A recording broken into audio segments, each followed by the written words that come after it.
तो हेलो दोस्तों, आपका स्वागत है फिर से एक बार अहिल अदीब क्लासेस में। आई होप कि आप अच्छे होंगे, अच्छी आपकी तैयारी चल रही होगी। तो बेसिकली अपर पीसीएस को लेके हमारा जो कोर्सेज था वो ख़त्म हो चुका है। ठीक है, उसके लिए लगभग 157 क्लास मैंने आपको दी थी, लगभग 40 से 45 दिनों में। तो वो सभी क्लासेस क्या है आपके मेंस के पर्सपेक्टिव से काफ़ी महत्वपूर्ण है। उसमें मैंने पूरा आपका कोर्स ख़त्म करवा रखा है, और बाकी जो एक महत्वपूर्ण चीज़ें आपको मेंस के दौरान आपको पता होनी चाहिए, वो सभी चीज़ें मैंने उसमें आपको कोशिश की है कि उन वीडियोस के माध्यम से, उन क्लासेस के माध्यम से आपको फ्री ऑफ कॉस्ट आपको मिल सके, जो कि किसी भी कोचिंग संस्थान में आपको महंगी महंगी हज़ारों की कोचिंग देने के पश्चात ही मिल पाती है। ठीक है, तो 5 6 से लेके आपका मेन शुरू है। तो आज आपकी हो गई है तारीख 25 27। ठीक है, तो दिन आपके कम होते जा रहे हैं। ठीक है, तो अपनी तैयारी पे आपको कोई कॉम्प्रोमाइज़ नहीं करना है, अच्छे से अपने आंसर लिखते हुए जाना है। ठीक है, तो उसी संदर्भ में एपीएस के रिगार्डिंग हमने परसों से आपका कोर्स शुरू कर दिया था। ठीक है, तो कल उसकी एक क्लास बेसिकली आपकी हो गई थी, आपकी एसए और ड्राफ्टिंग वाले सेगमेंट की। ठीक है, तो उसी चीज़ को लेके हुए आज हम जो आपका देखेंगे वो है आपका संक्षेपण। ठीक है, आई होप कि आपका ये यूनिट आपकी जो पहली है अपठित गद्यांश वाली, ये आपको समझ आ गई होगी। ठीक है, मैंने कोशिश की कि अच्छे तरीके से आपको चीज़ें समझ आ जाए, आपको जो एक क्रिप्सी नोट्स के माध्यम से वो चीज़ें आपको समझाने की कोशिश की है। ठीक है, इसके साथ मैंने क्या कहा था कि आज हम बेसिकली संक्षेपण देखने वाले हैं आपका। ठीक है, संक्षेपण की बात करूँ हम, ये आप हमारा आज हो जाएगा।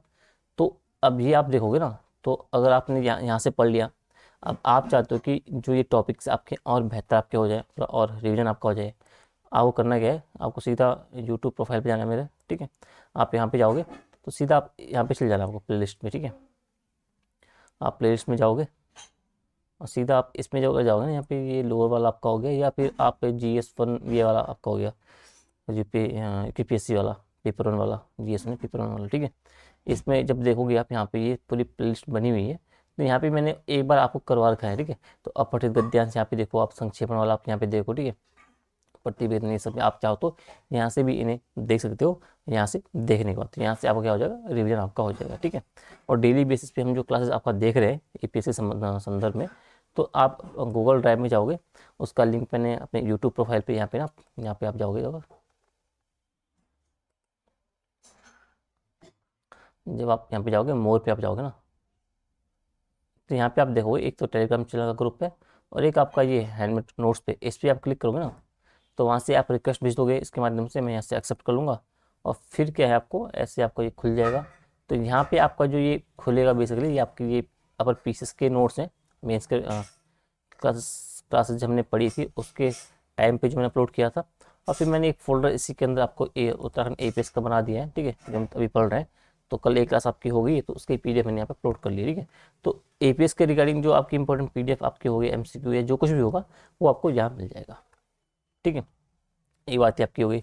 तीसरी बात आपकी ये है कि सबसे पहले आप लोगों का धन्यवाद, क्योंकि जो इसमें एक क्राइटेरिया होता है आपका यूट्यूब अर्निंग का, तो उसमें क्या 4 4 घंटे आपको चाहिए होता है, पर 3 4 घंटे जब आपके हो जाते हैं, तो आप उसके बाद आपको एक सुपर थैंक्स और मेंबरशिप वाला ऑप्शन आप चाहो तो ऑन कर सकते हो अपने चैनल का। तो उसमें मैं 3 4 से ऊपर आपके माध्यम से हो चुके हैं। ठीक है, उससे अब होगा क्या कि मैंने अपना जो एक सुपर थैंक्स वाला हम बोल सकते हैं कि अगर आपको मेरी क्लासेस आपको अच्छी लग रही है, इनसे आपको फ़ायदा मिल रहा है भाई। ठीक है, क्योंकि जो जितना पीसेस का मैंने आपने देखा होगा, जो कोर्स मैंने आपको कराया, है, किसी कोचिंग में आप जाओगे तो आपको 30 40 हज़ार से कम आपको देने ही पड़ेंगे, तब जाके आपको कोर्स खत्म होगा। ठीक है, लेकिन मैं फ्री ऑफ कॉस्ट आपको पढ़ाने की कोशिश की है। ठीक है, तो मेरी प्रयास ये रहा कि जिनके पास जो आर्थिक रूप से सक्षम नहीं भी है, वो भी मुख्य परीक्षा की तैयारी के बेहतर तरीके से वो कर पाएँ, और एक समान स्तर पर बाकी बच्चों के मुकाबले पहुंच पाएँ एग्ज़ाम हॉल में, ताकि अपना आंसर वो लिख सकें।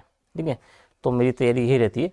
तो इसमें ये हुआ है कि अब यहाँ पे जब वीडियो प्ले करोगे आप, तो यहाँ पे आपको थैंक्स का ऑप्शन आएगा। ठीक है, तो इस पर क्लिक करके क्या आप अपनी है जितना आपको सही लगे, आप 40 रुपये, 100 रुपये, 200 रुपये, जितना आपको सही लगे उतना आप मुझे मेरी हेल्प कर सकते हो। ठीक है, और अगर आपको मेरा कंटेंट आपको सही लग रहा है, तो आप अभी ये मेंबरशिप का ऑप्शन बटन यहाँ आज मैं ऑन कर दूंगा, तो यहाँ पे मेंबरशिप का बटन भी आ जाएगा।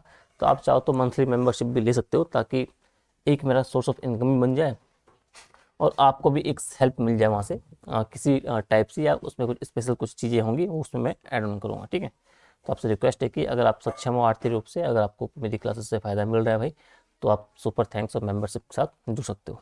ठीक है, तो ये तो रही खैर बाकी चीज़ें। अब आम जो महत्वपूर्ण बातें आपका है वो है आपका ये संक्षेपण का। तो अपठित गद्यांश हमने कल देखा भाई, उससे संबंधित प्रश्न आपको किस तरीके से सॉल्व करने हैं, आपको अपठित गद्यांश का शीर्षक किस तरीके से करना है ये हमने देखा। और जो आपका अंग्रेजी से हिंदी का ट्रांसलेशन बेसिकली है, इसके लिए मैंने कहा था कि इसके लिए आपको अंग्रेजी का एक व्यावहारिक ज्ञान आपका होना चाहिए।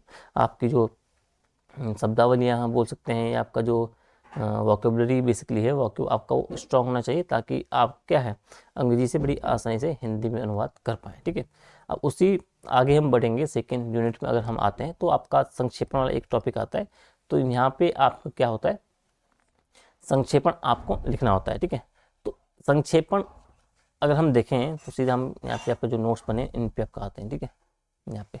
ठीक है, तो संक्षेपण पहले यहाँ पे इससे आप देखो। ठीक है, एक होता है संक्षेप और एक होता है संक्षिप्त।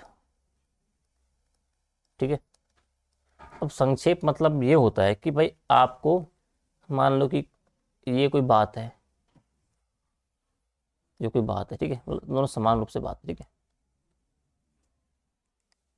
ये दोनों लगभग समान है। तो संक्षेप मतलब हो जाएगा प्रेसाइज, यानी कि छोटा करना। तो इसको क्या है वो छोटा करना ही आपका संक्षेप में बताओ भाई। एक संक्षेप में मतलब जो इसकी महत्वपूर्ण बातें हैं आपको वो निकाल के संक्षेप करना है, छोटा करना है। और संक्षिप्त मतलब कि भाई ये जो बात आपने बोली है इसे आपको और विस्तार रूप देना, आपको और खोलना है, संक्षिप्त रूप से ना विस्तार पूर्वक आपको बताना है। तो संक्षेप मतलब होता है कि छोटा करना, इतना आपको समझना है। ठीक है, एक अगली बात, कल जो हमने क्लास की थी उसमें भावार्थ वाले सेगमेंट में क्या हुआ कि मैं एक तिहाई जो मैं वहाँ पे कह रहा था वो संक्षेपण की बात कहना चाह रहा था, शायद वहाँ से थोड़ा मिस्टेक हो गया तो मैं वहाँ पे आपको बोल दिया। ठीक है, तो उसे थोड़ा सा आपको देखते रहना। ठीक है, वो संक्षेपण के बारे में था, एक तिहाई आपको संक्षेप में बात करते हैं। ठीक है, एक मिनट। ठीक है, तो मैं ये कह रहा था कि कल जो क्लास थी तो उसमें भावार्थ के रिगार्डिंग मैंने एक तिहाई बोल दिया था, तो बेसिकली संक्षेप के बारे में था, तो उसे आप थोड़ा सा ठीक कह देना। ठीक है, तो भावार्थ का वही है, भावार्थ पे आपका जो सवाल देगा तो भावार्थ के आगे वो क्वेश्चन पेपर में आपके शब्द सीमा दी रही होती है, तो आपको उतने शब्द सीमा आपके वहाँ पे जो दी होगी उसके अंतर्गत आपको उन सवालों को अपने टैकल करना है। ठीक है, एक तिहाई है वो हम संक्षेपण में आज हम देखेंगे। ठीक है, तो अब हम संक्षेपण समझो। ठीक है, तो संक्षेपण का एक मोटा दिमाग में आप रखो कि भाई कि आपको छोटा करना है। ठीक है, यानी कि किसी बड़े गद्यांश का क्या आपको उसका अर्थ नहीं बदलना है भाई, अर्थ जो उसका बदले ना, और अर्थ बदले बिना उसे क्या करना है आपको लगभग एक तिहाई शब्दों में क्या है उसे सुगठित रूप से, एक तार्किक रूप से और एक सुंदर और स्पष्ट भाषा व्याकरण रूप से शुद्ध रूप में क्या करना है उसे प्रस्तुत करना है, आपको क्या है संक्षेपण कहलाता है। तो संक्षेपण को आपको इतने से तरीके से मतलब आपको समझते हुए रहना। ठीक है, संक्षेपण समझिए किसी बड़े गद्यांश का अर्थ क्या है, बदले बिना क्या है उसके एक तिहाई शब्दों में आपको एक सुगठित तार्किक और सुंदर भाषा या स्पष्ट व्याकरणिक रूप से आपको सुंदर और स्पष्ट रूप से आपको प्रस्तुत करना है, आपका संक्षेपण कहलाता है। ठीक है, तो इतना आपको ध्यान रखना है। ठीक है, संक्षेपण मतलब यही है कि किसी बड़े गद्यांश का क्या है आपका एक छोटा आपका समरी हम बोल सकते हैं, छोटा सार आपका रूप ही आपके संक्षेपण आपका हो जाएगा। ठीक है, अब इसमें होगा क्या, उसमें शब्द कम हो जाएंगे। ठीक है, माना कि अगर वो 100 शब्द का है तो आपको कोशिश करनी है कि वो 33 से 35 सालों के मध्य आपका आ जाए भाई। ठीक है, अगर 200 शब्दों का आपका गद्यांश है तो आपको कोशिश करनी है कि आपको 65 से 67 शब्दों में आपका वो आ जाए। ठीक है, तो आपको कोशिश ये करनी है कि एक तिहाई शब्दों में उसका एक जिस्ट या बेसिकली एक समरी उसकी निकालनी है। अब उसमें शब्द कम हो जाएंगे भाई, लेकिन उस जो बड़े गद्यांश का आशय था वही आशय इस छोटे आपको जो समझी आपने निकाली उसकी निकलेगी। ठीक है, आपकी भाषा इसमें बहुत ही सरल और स्पष्ट होनी चाहिए भाई। ठीक है, और इससे आपका संदेश हो स्पष्ट रूप से आपको मिलना चाहिए, यानी आपको थोड़ा सा ध्यान देखते रहना। ठीक है, अब बेसिकली इसमें हम ये बातें हमें देखनी होती है, जो गद्यांश आपका होता है इसमें हमें ये जानना होता है कि इसमें क्या कहा गया है, इसको पकड़ना होता है। कैसे कहा गया है इसको नहीं, इस बात को हमेशा ध्यान रखना। ठीक है, कि गद्यांश में जब संक्षेप करने की बात आए तो हमें ये बात निकालनी होती है कि भाई गद्यांश में कहा क्या गया है, कैसे कहा गया है वो नहीं, कहा क्या गया है, तो ये हमें निकालना होता है। ठीक है, और भाई संक्षेपण क्या है, हमेशा अपने मूल अनुच्छेद से क्या एक तिहाई उसके आसपास का होना चाहिए। ठीक है, चलो आगे आगे आते हैं। अब संक्षेपण लिखने के 7 स्टेप तो हम समझ लेते हैं कि किस तरीके से आप आसानी से इसे आप समझ पाओगे कि भाई अगर आपको संक्षेपण लिखने का आपके पास एक अध्यांश आ गया तो किस तरीके के से किन स्टेप किन बातों को आप ध्यान रखते हुए स्टेप बाय स्टेप किस तरीके से आप एक अच्छा संक्षेप आप लिख पाओ। ठीक है, अब सबसे पहले वही जो हमने गद्यांश के टाइम पे कल किया ही था कि आपको एक तो स्किम रीडिंग माननी है भाई, आपको गद्यांश हो गया एक बार तेज़ी से पढ़ना है भाई। ठीक है, और तेज़ी से पढ़ने के साथ ही क्या आपको एक विषय जो आपकी पकड़ में आ जाए कि हाँ कि भाई बेसिकली आपका जो गद्यांश है वो है किस बारे में। ठीक है, कि गद्यांश बेसिकली आपका किस बारे में बोल रहा है, इस बारे को इस बात को आपको जानते रहना है। ठीक है, और ये आपका जो है आप एक तेजी से जब पढ़ोगे उसकी एक स्किम रीडिंग मारोगे उस टाइम पे आपका पता चल जाना चाहिए। ठीक है, सेकेंड बार क्या है आपको उसे ध्यान से पढ़ना है भाई। ठीक है, और ध्यान से पढ़ने के साथ साथ क्या है आपको जो मुख्य उसमें बिंदु होंगे बेसिकली उसे आपको अंडरलाइन करते हुए जाना है। ठीक है, यानी कि आपको शब्दों को क्या करना है रेखांकित करते हुए जाना है सेकेंड टाइम पढ़ते हुए। ठीक है, अब इसमें क्या है आपको जैसे आपका मुख्य विचार क्या है उसमें भाई, इस पर क्या क्या कारण बताए गए हैं किसी संदर्भ में, क्या परिणाम किसी संदर्भ में बता रखे हैं, क्या एग्जाम्पल उसमें दे रखे हैं, उसका निष्कर्ष क्या निकला, ये जो महत्वपूर्ण बातें आपकी हो गई हैं इन सभी बातों को क्या करना है आपके मुख्य बिंदुओं को आपको रेखांकित करते हुए जाना है। जैसे आप सेकेंड टाइम पे रीडिंग उसकी मारोगे। ठीक है, दो आपका हो गया। अब तीसरा आपको करना ये है कि आपको कुछ अनावश्यक जो बातें उसमें होंगी वो हटानी है भाई।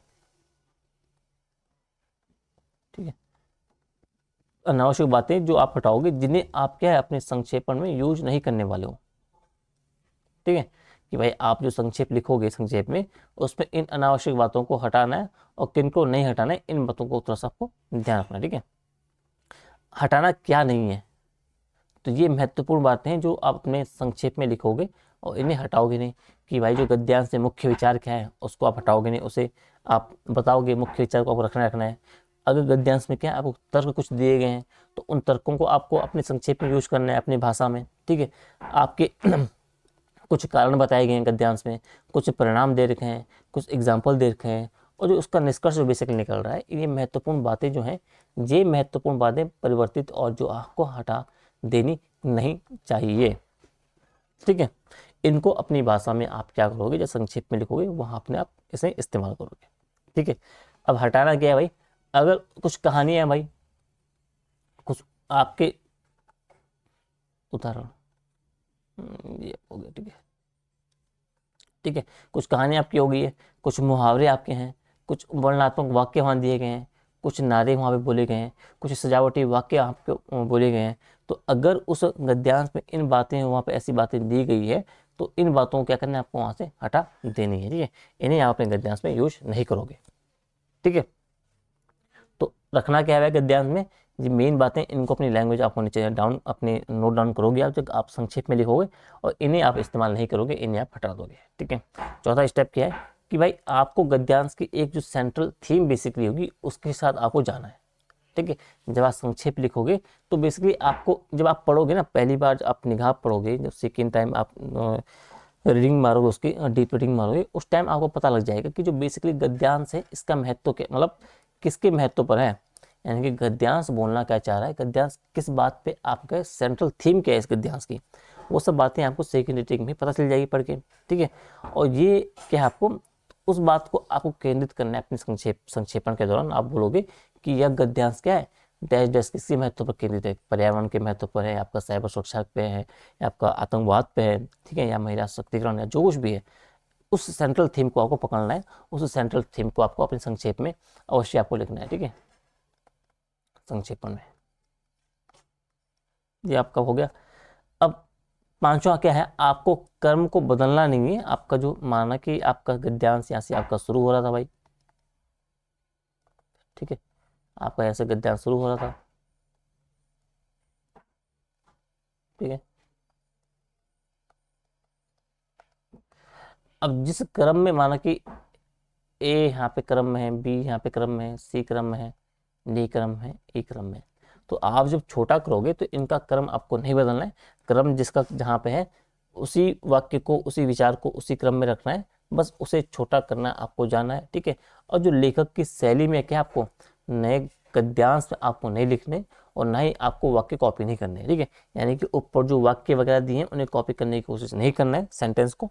ठीक है, अपनी भाषा में जो उसका भाव है जो उसे कहना चाह रहा है बेसिकली उसे आपको लिखना है। ठीक है, हमेशा अपनी लैंग्वेज का उसमें आपको अपनी भाषा का आपने इस्तेमाल करना है, उसको कॉपी पेस्ट आपको बिल्कुल नहीं करना है, ठीक है। वाक्यों को कॉपी पेस्ट आपको बिल्कुल नहीं करना है, इससे आपको बचना है, ठीक है।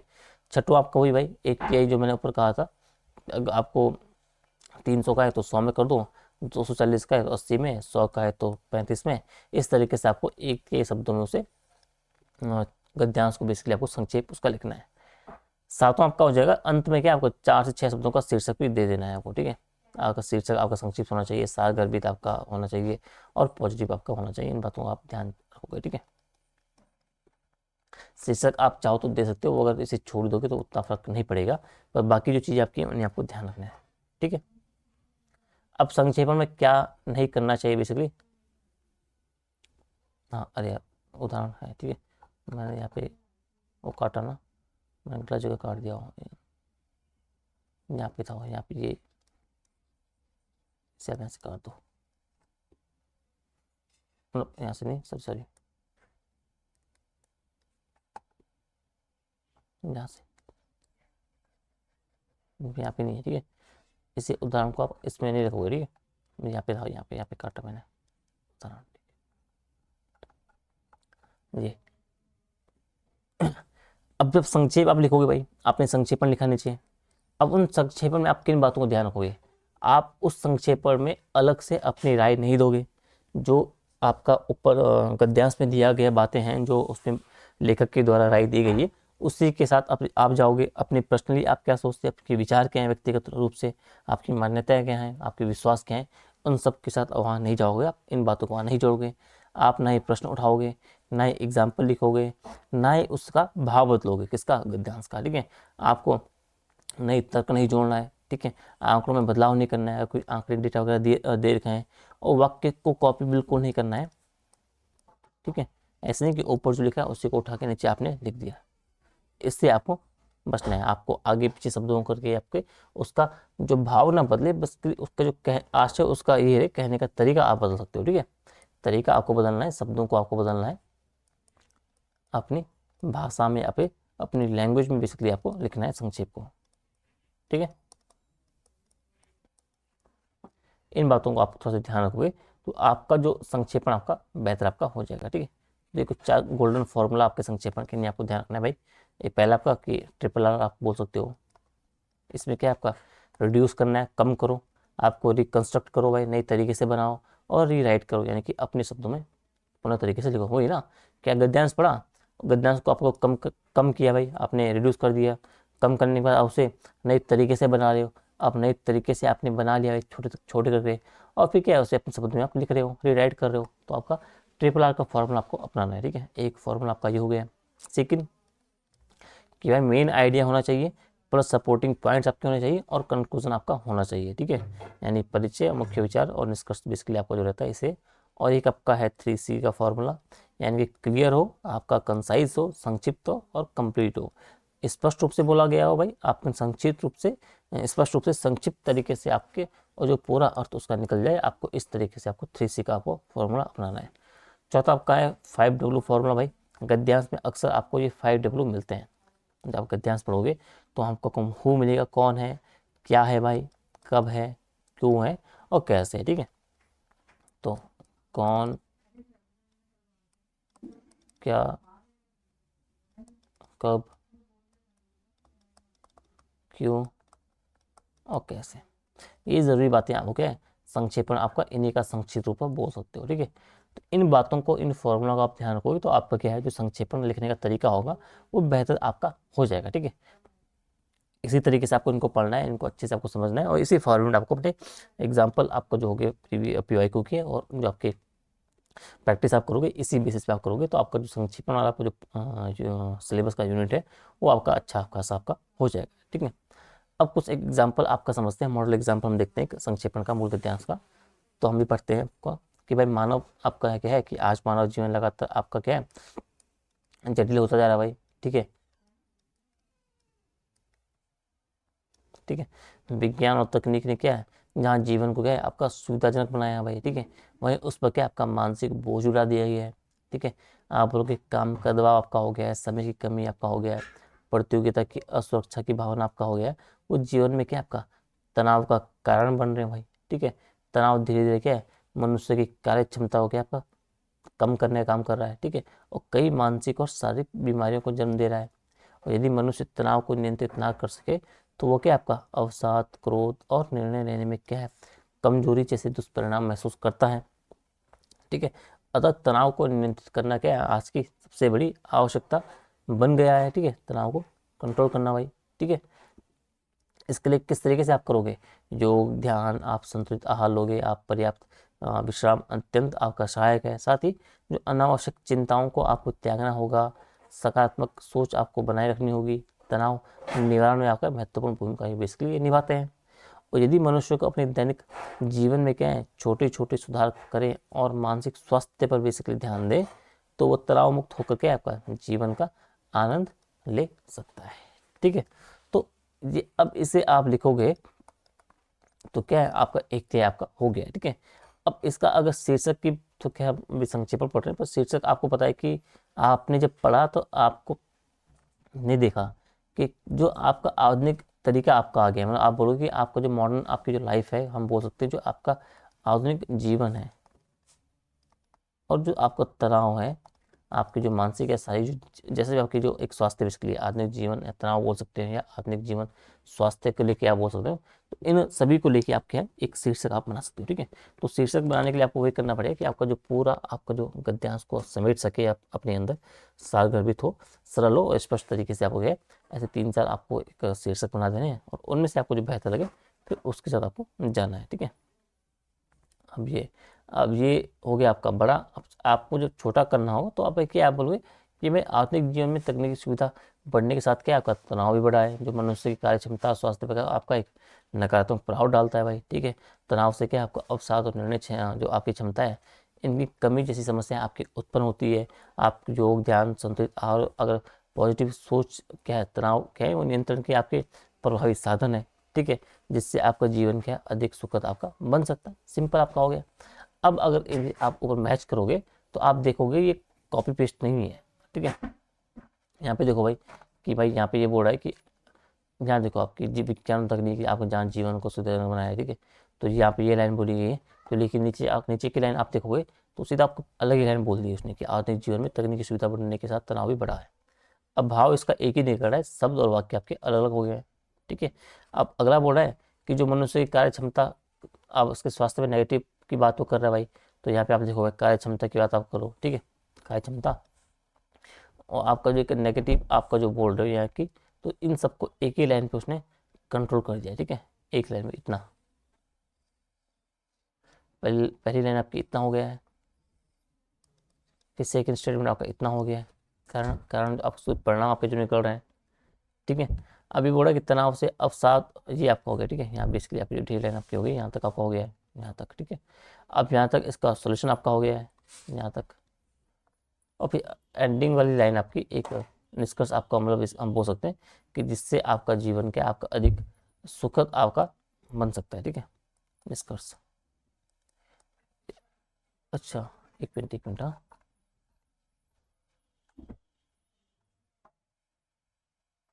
ठीक है, ठीक है, हाँ ठीक है,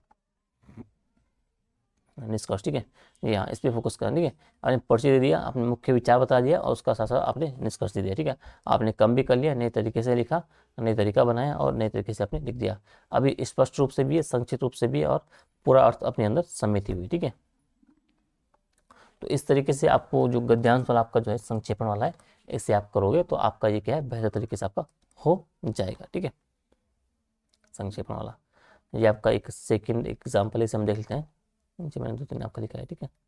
तो लोकतंत्र सब आपका क्या है, लोकतंत्र पे पूरी बात आपकी बन रही है कि लोकतंत्र आपका तभी सफल माना जाता है जब उसमें जनता की सहभागिता व्यापक, सचेत और निरंतरता बनी रहे, ठीक है।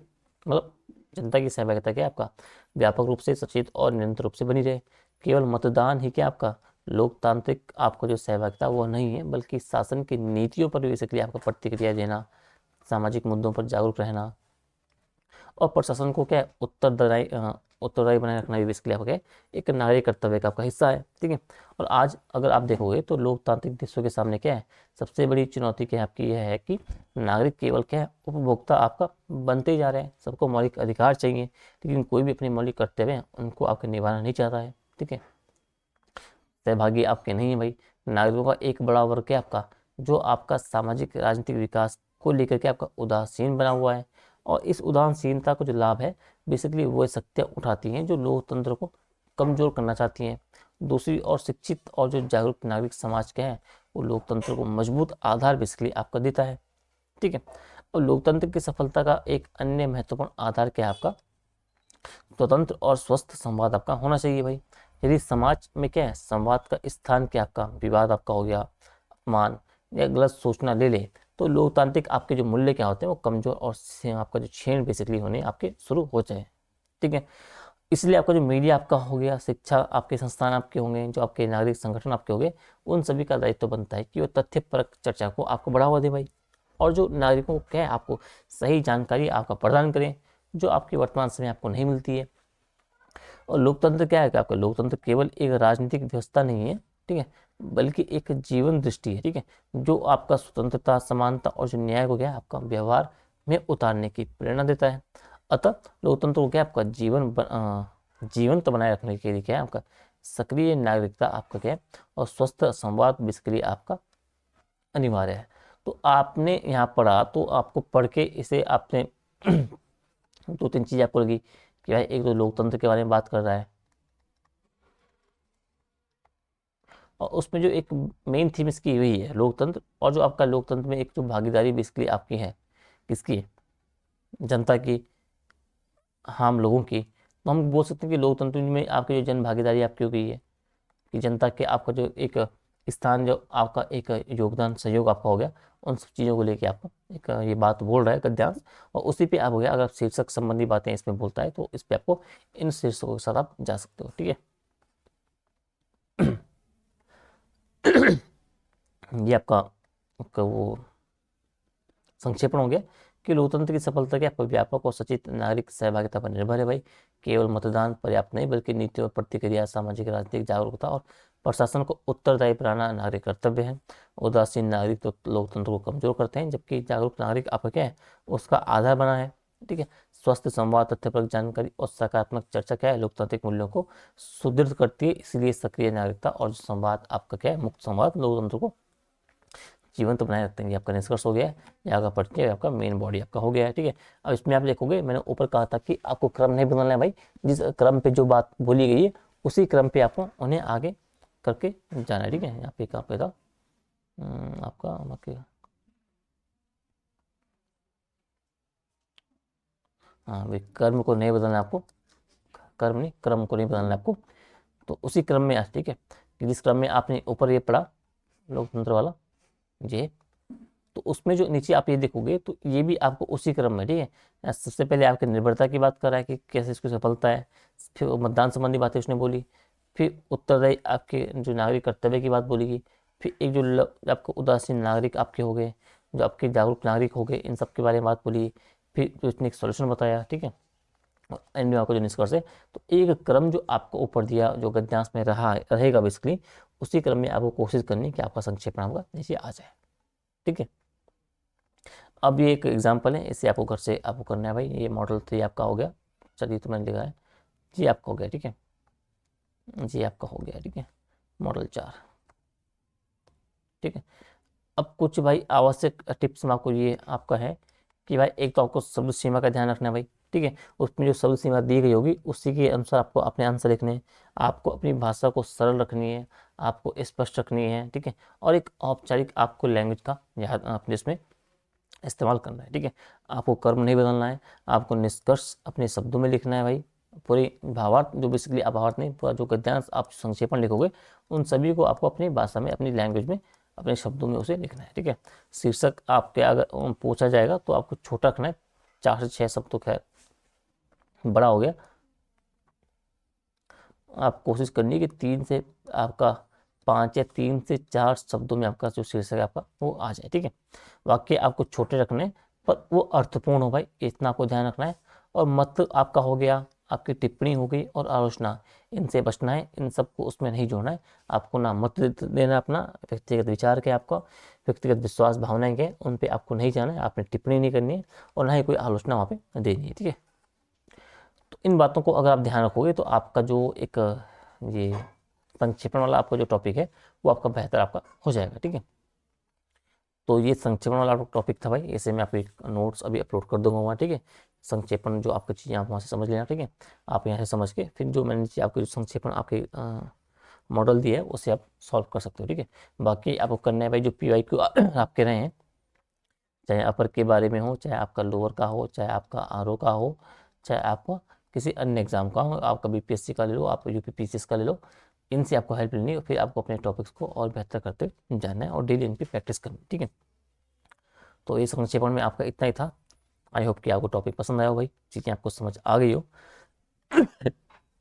तो हम कल से करेंगे क्या कि आपका जो ये APSC क्लास आपकी हिंदी वाली, इसे हम कल से आपका सुबह 8 बजे देखेंगे। ठीक है, 8 बजे हम देखेंगे, ताकि आपका जो दिन का टाइम हो गया, जो शाम का टाइम हो गया, वो थोड़ा फ्री हो जाए और उस टाइम आपका जो अपर लोअर या फिर RO को लेके आपकी क्लासेस क्या सीख रही उस टाइम पे मैं शुरू करने की सोच रहा हूँ। तो इसलिए वो आपका जो स्लॉट है मुझे थोड़ा सा फ्री चाहिए। ठीक है, तो ABC क्लास आपकी कल से क्या है आपका सुबह फिर 8 बजे आपकी आ जाएगी। ठीक है, अभी तो थोड़ा लेट आपकी हो गई है, आपका आज 9:30 तक आपको मिल जाएगी क्लास, बट कल से आपको टाइम पे आपको मिल जाएगी। ठीक है, तो ये था आपका संक्षेपण। मैंने कोशिश की कि आपको बेहतर तरीके से आपकी इस पर अंडरस्टैंडिंग आपकी बन जाए भाई। ठीक है, बाकी कल अब ये आपका हो गया, ये आपका हो गया। अब पत्र वाला आपका जो सेगमेंट बेसिकली इसे हम छोड़ देंगे अभी, इसे हम लास्ट में देखेंगे। ठीक है, हम पहले ये पढ़ लेंगे, फिर ये, फिर ये, फिर ये, फिर ये, और एंड में आपका जो पत्र है, क्योंकि इसके अंदर अगर आपको अलग पत्र पढ़ने का पड़ता है, फिर एंड में आपका फ्री होकर में से पढ़ेंगे, तो आपकी एक मानसिकता आपकी बन जाए। एक मनोवैज्ञानिक आपका ये रहेगा कि भाई चलो 1 2 4 5 6 7 7 यूनिट मेरी खत्म हो गई है, सिर्फ 1 यूनिट आपकी बची है। समझ गए?